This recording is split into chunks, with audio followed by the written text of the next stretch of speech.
Hello, everyone. I'm Sign1News anchor, Gayatri Persall. Here's a quick look at the top trending stories making headlines today. If you post an interesting comment during this update, we may add it at the bottom of the screen.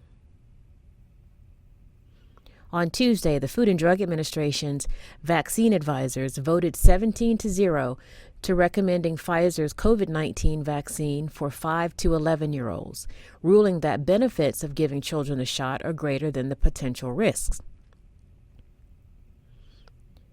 Now that the vaccine for children has been approved by the FDA, the Centers for Disease Control's advisors are meeting next week to discuss the decision and will decide if it agrees.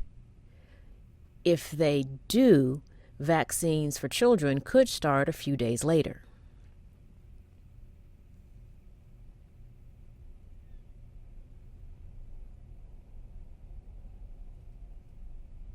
Modern technology has solved a 30-year-old cold case.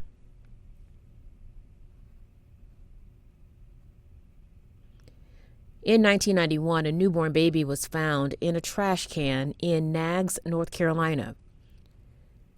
But authorities were unable to determine the baby's sex due to decomposition. However, they did save a rib from the body and sent it to a lab in 2019.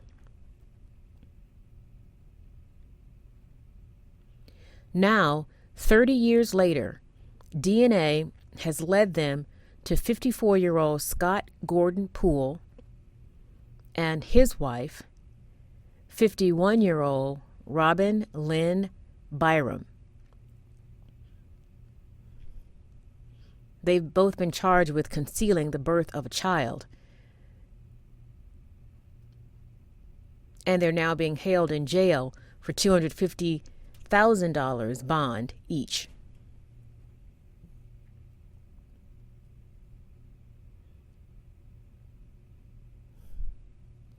At least 5 former Trump administration staffers have voluntarily spoken with a House committee investigating the January 6th attack on the U.S. Capitol.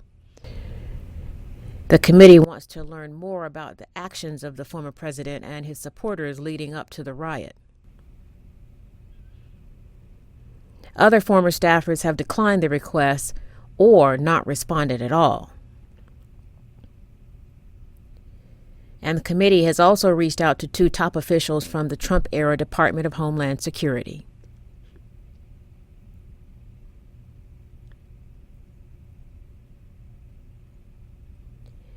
In March 1955, civil rights pioneer Claudette Colvin, who was 15 years old at the time, was arrested for refusing to give up her seat to a white person on a Montgomery, Alabama bus.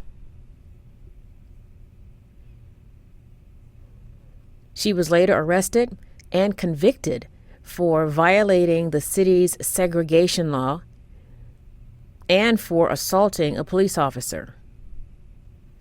All of this happening 9 months before Rosa Parks became famous for refusing to give up her seat on a bus.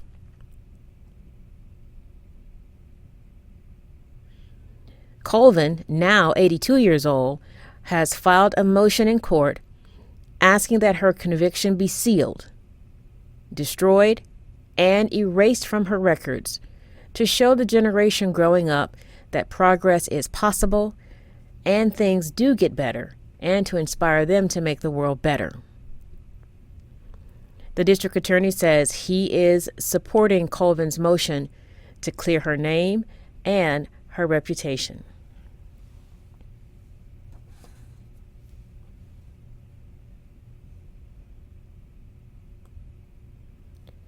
For the first time, your next Delta Airlines flight could be unlocked by facial recognition technology, starting at bag check, going through security, and all the way to the gate. Industry experts think using the technology from the moment you arrive at the airport could cut the time you spend waiting in half.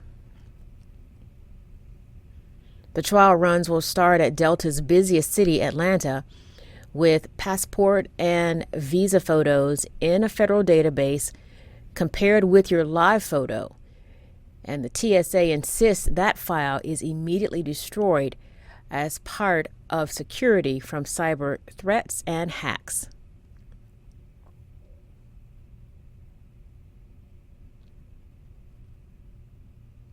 Amazon founder Jeff Bezos wants to build a commercial space station through his space tourism company, Blue Origin.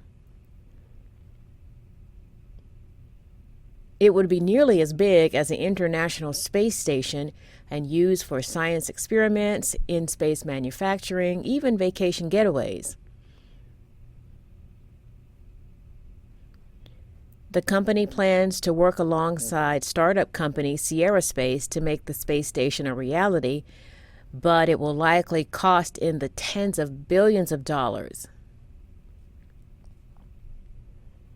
and will require multiple safe launches before a human ever even rides aboard. What do you think about a dream vacation getaway in space? That's a little bit scary.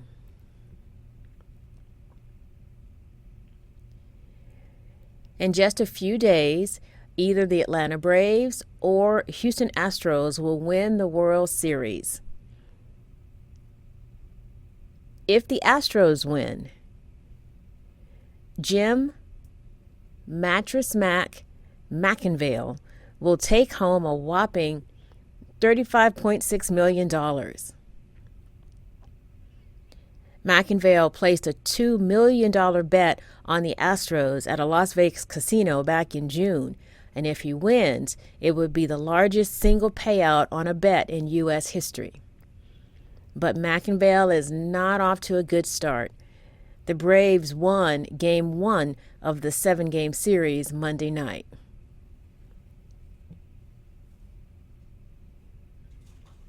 Sign1News will be broadcasting live updates Monday through Friday.